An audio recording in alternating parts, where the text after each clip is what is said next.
میری پیاری اسلامی بہنوں، کبھی بھی اپنے پتی کے بھائی یعنی دیور کے ساتھ اپنی شرم، حیا اور عزت کی چادر کو مت ہٹاؤ۔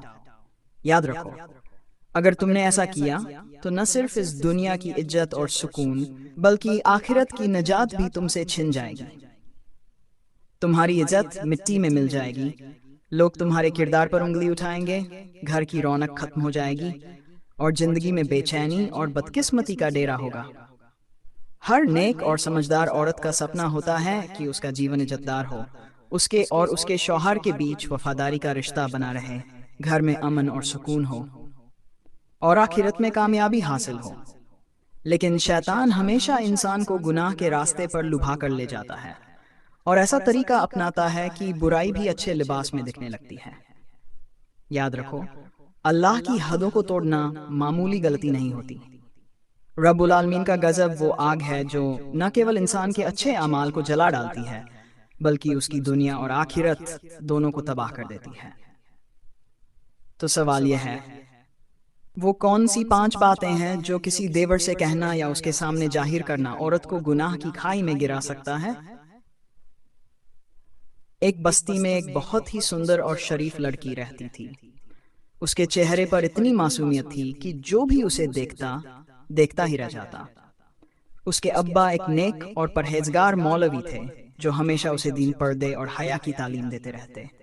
لڑکی خود بھی نمازی، پردے کی پابند اور شرافت کی مثال تھی، لیکن اس کی خوبصورتی لوگوں کے لیے ایک امتحان بن چکی تھی۔ جوانی کے جوش میں ڈوبے لڑکے مسجد کے باہر کھڑے ہو کر اس کی ایک جھلک پانے کی کوشش کرتے۔ پردے میں ہونے کے باوجود اس کی رونق دلوں کو اپنی طرف کھینچ لیتی۔ اس کے ابا اکثر کہتے، بیٹی، تمہاری خوبصورتی تمہارا امتحان ہے، اللہ نے تمہیں حسن عطا کیا ہے، لیکن اس حسن کو بچانا تمہارا فرض ہے۔ کچھ وقت بعد اس کا رشتہ ایک نیک طبیعت نوجوان سے طے ہو گیا جو سعودی عرب میں محنت مزدوری کرتا تھا۔ نکاح کے بعد وہ کچھ دنوں کے لیے گھر آیا، اپنی بیوی کے ساتھ کچھ خوشگوار لمحے بتائے اور پھر اپنے کام پر واپس جانا پڑا۔ جاتے ہوئے اس نے بیوی سے کہا، تم میری عزت ہو، میرا اعتبار ہو، میرے بعد اپنے ایمان اور عزت کی حفاظت کرنا۔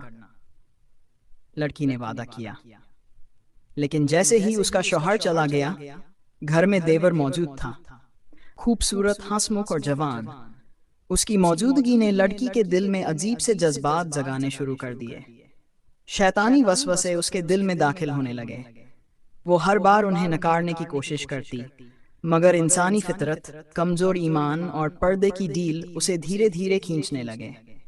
شروع میں وہ دیور کو بھائی کہتی تھی، لیکن وقت کے ساتھ جذبات نے زبان پر اثر کرنا شروع کر دیا۔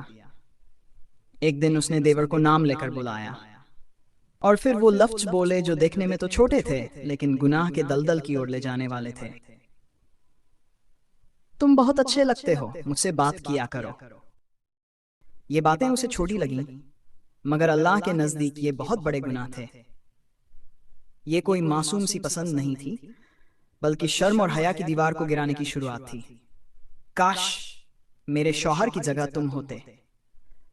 یہ جملہ صرف بے وفائی نہیں بلکہ اللہ کی دی گئی نعمت کی ناشکری بھی ہے۔ تمہارے ساتھ وقت بتانا اچھا لگتا ہے۔ یہ وہی بات تھی جس نے گناہ کے دروازے کھول دیے اور دل کو بے قابو کر دیا۔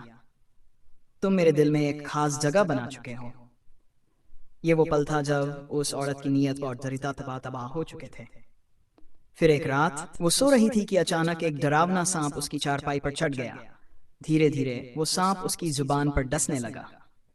وہ چیختے ہوئے اٹھی، لیکن وہاں کوئی سانپ نہیں تھا۔ وہ بس ایک سپنا نہیں تھا، وہ اس کے گناہوں کا اشارہ تھا۔ اس خواب کے بعد وہ عورت بری طرح بیمار ہو گئی۔ اس کا جسم دھیرے دھیرے کمزور ہوتا گیا۔ جب اس کا شوہر واپس آیا تب تک تمام علاج ناکام ہو چکے تھے۔ اسے احساس ہو گیا تھا کہ یہ سب اس کے گناہوں کی سزا ہے۔ مرنے سے پہلے وہ اپنے شوہر سے بار بار معافی مانگتی رہی اور کہتی رہی، مجھے معاف کر دو، شاید میری ہی وجہ سے ہمارا سب کچھ اجڑ گیا۔ اور پھر ایک دن وہ اس دنیا سے رخصت ہو گئی۔ لیکن کہانی یہیں ختم نہیں ہوئی۔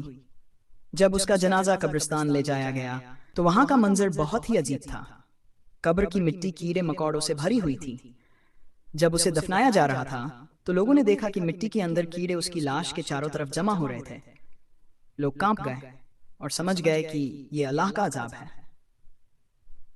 اسی رات مسجد کے امام کو ایک خواب آیا۔ خواب میں وہی لڑکی دکھائی دی جو آگ میں جل رہی تھی اور چیخ چیخ کر کہہ رہی تھی، وہ 5 جملے، وہ 5 باتیں، کبھی کسی دیور سے مت کہنا، انہی جملوں نے مجھے بربادی کی آگ میں جھونک دیا۔